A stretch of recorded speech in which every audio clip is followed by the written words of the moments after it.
Majelis kita mulai.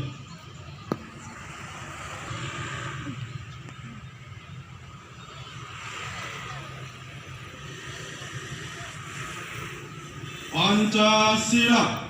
Pancasila. Satu. Ketuhanan yang Maha Esa. Ketuhanan yang Maha Esa. Dua. Kemanusiaan yang adil dan beradab. Kemanusiaan yang adil dan beradab. Tiga. Persatuan Indonesia. Persatuan Indonesia. Empat. Kerakyatan yang dipimpin oleh hikmat kebijaksanaan. Kerakyatan yang dipimpin oleh hikmat kebijaksanaan. Dalam permusyawaratan perwakilan. Dalam permusyawaratan perwakilan. Lima.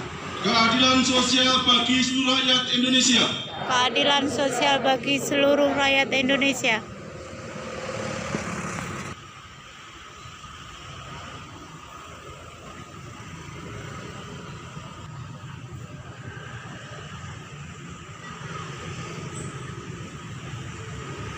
Undang-Undang Dasar Negara Republik Indonesia tahun 1945 pembukaan bahwa sesungguhnya kemerdekaan itu adalah hak segala bangsa, dan oleh sebab itu maka penjajahan di atas dunia harus dihapuskan karena tidak sesuai dengan pri kemanusiaan dan pri keadilan. Dan perjuangan pergerakan kemerdekaan Indonesia telah sampailah kepada saat yang berbahagia dengan selamat sentosa menghantarkan rakyat Indonesia ke depan pintu gerbang kemerdekaan negara Indonesia yang merdeka, bersatu, berdaulat, adil dan makmur. Atas berkat rahmat Allah yang Maha Kuasa dan dengan didorongkan oleh keinginan supaya berkehidupan kebangsaan yang bebas, maka rakyat Indonesia menyatakan dengan ini kemerdekaannya. Kemudian daripada itu, untuk membentuk suatu pemerintahan negara Indonesia yang melindungi segenap bangsa Indonesia dan seluruh tumpah darah Indonesia, dan untuk memajukan kesejahteraan umum, mencerdaskan kehidupan bangsa, dan ikut melaksanakan ketertiban dunia yang berdasarkan kemerdekaan, perdamaian abadi, dan keadilan sosial. Kemerdekaan kebangsaan Indonesia itu dalam suatu undang-undang dasar negara Indonesia yang terbentuk dalam suatu susunan negara Republik Indonesia yang berkedaulatan rakyat dengan berdasar kepada ketuhanan yang Maha Esa, kemanusiaan yang adil dan beradab, persatuan Indonesia, dan kerakyatan yang dipimpin oleh hikmat kebijaksanaan dalam permusyawaratan perwakilan, serta dengan mewujudkan suatu keadilan sosial bagi seluruh rakyat Indonesia.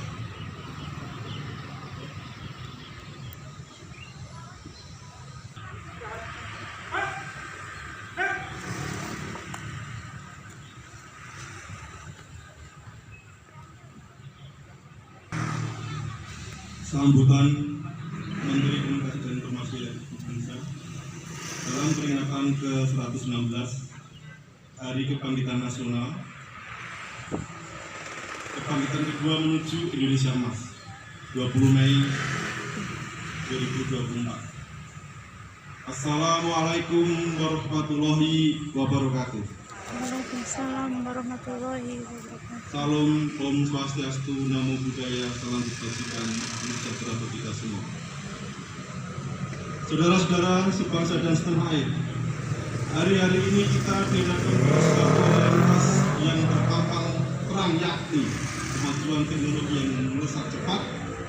Kita sudah memiliki bukan hanya ikut serta, tetapi lebih dari itu menjadi pemain penting agar dapat menggapai dunia. Hari-hari ini hingga 2 dekade ke depan merupakan momentum krusial yang akan sangat menentukan langkah kita dalam mewujudkan ini semua. Lebih dari seabad yang lalu, tepatnya pada tanggal 20 Mei 1945, Lahir organisasi Budi Utomo yang di masa itu telah menumbuhkan bibit bagi cita-cita wujudkan kemerdekaan Indonesia. Hari berdirinya Budi Utomo inilah yang telah menjadi simbol dari kebangkitan nasional yang kita rayakan hari ini. Budi Utomo menjadi awal mula tempat orang belajar dan berdebat tentang banyak hal seperti pentingnya pendidikan Barat bagi rakyat Hindia Belanda, serta penyebaran pendidikan bagi seluruh lapisan masyarakat tanpa memandang kiai atau bukan kiai. Dari sana timbul pula pemikiran tentang pentingnya memperluas keanggotaan yang mencakup seluruh rakyat Hindia Belanda.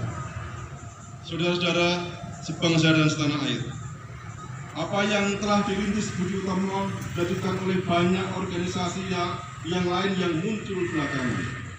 Nasionalisme Jawa khas Budi Utomo diperluas menjadi nasionalisme yang mencakup seluruh orang-orang Hindia Belanda. Pendidikan yang hanya ditujukan pada kiai Jawa diperluas menjadi pendidikan untuk seluruh rakyat bumi putra. Perjuangan memajukan kebudayaan Jawa diperluas menjadi perjuangan politik mengusir penjajahan Belanda.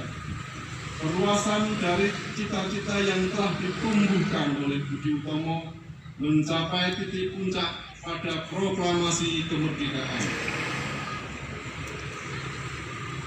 Saudara-saudara sebangsa dan setanah air, hari ini kita berada pada fase kebangkitan kedua, melanjutkan semangat kebangkitan pertama yang telah dipancangkan oleh para pendiri bangsa. Berbeda dengan perjuangan yang telah dirintis lebih dari seabad yang lalu, kini kita menghadapi beragam tantangan dan peluang baru. Kemajuan teknologi menjadi penanda zaman yang baru. Kemudian teknologi telah menghampiri kehidupan kita sehari-hari dan menjadi bagian dari peradaban kita hari ini. Inovasi-inovasi teknologi telah mendorong perubahan kehidupan manusia secara revolusioner. Banyak kesulitan yang berhasil disolusikan oleh teknologi itu. Dia yang menguasai teknologi, dia pula yang akan menguasai peradaban.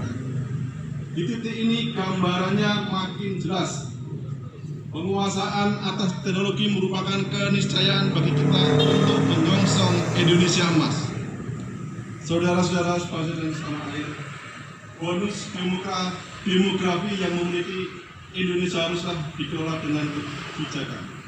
Salah satu yang berpeluang menjadi penopangnya adalah adopsi teknologi digital. Tingkat penetrasi internet di Indonesia telah mencapai 79,5% dari total populasi. Ini diperkuat dengan potensi ekonomi digital ASEAN yang diperkirakan meroket hingga 1 triliun US dollar pada tahun 2030. Kebangkitan kedua merupakan momentum terpenting bagi kita hari ini. Kita harus menatap masa depan dengan penuh optimis, kepercayaan diri, dan keyakinan. Kemajuan telah terpampang di depan mata. Momen ini mesti kita tangkap agar kita langgeng menuju mimpi sebagai bangsa.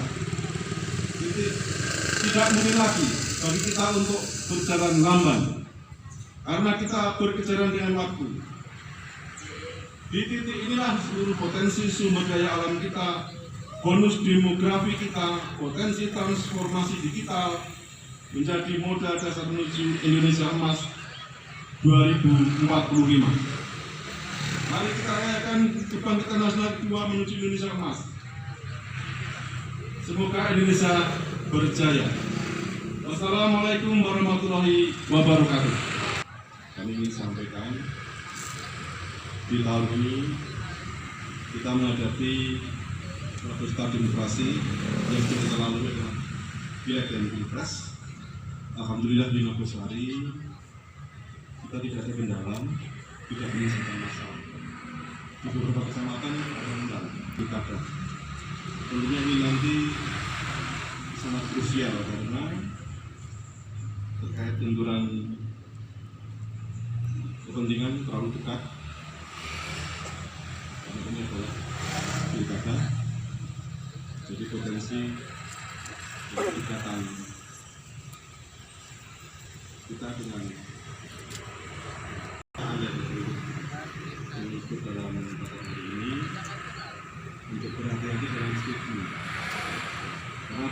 bentuk apapun suara Anda mungkin disampaikan melalui dari informatika, bahwasanya termasuk Anda mendapatkan status yang tidak berbeda,